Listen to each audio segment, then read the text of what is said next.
So mga ka-delegation yan, meron tayo dito ng Hyundai Accent. Salamat sa Diyos, meron tayong customer. Ang problema pala nito ay pangilalim, merong lagatok. Ngayon, i-diagnose natin kung paano mag-diagnose, kung paano hanapin yung lagatok. So una, check muna natin yung tie rod or yung rack and pinion. So dito na.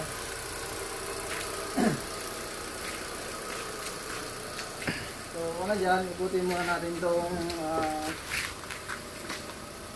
wala.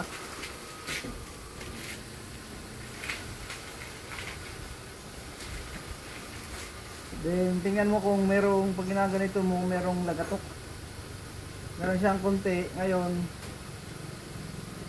papaano ko yan sa kasama ko, tapos titingnan ko dun sa hawakan ko yung tie rod kung may plate.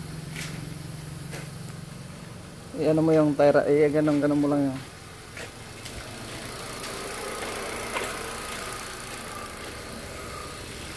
So ayan po, ngayon hawakan nyo lang po yung tie rod o yung rack end kung merong play siya.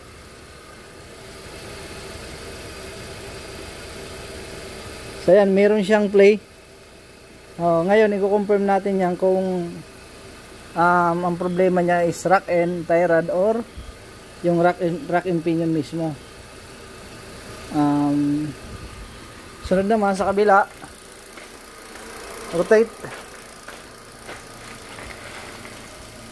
Sagad lang po niya. Doon sa kabila, ayun, meron din, malakas din. Yan.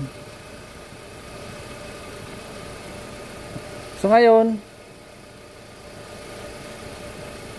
ang problema nito ay yung rack and pinion niya, meron siyang play. So ang solusyon dyan is regreasing, tapos i-check na rin yung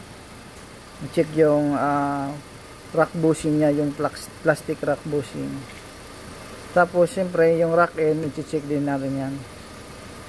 Okay, then okay. So ngayon na-check na natin yung ang rack and pinion, meron siyang play. Ngayon i-check natin kung confirm natin yung tie rod. Kapag check naman ang tie rod o yung rack end, dapat yung movement nito is yung left and right. Yan. So ngayon wala siyang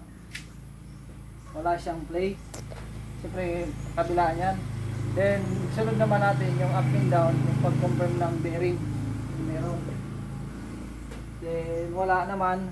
Ngayon bubuksan natin, i-check natin yung physical appearance ng suspension niya, yung shock, yung lower arm bushing, yung boot joint, then yung tie rod and rack end. Okay. Ito lang.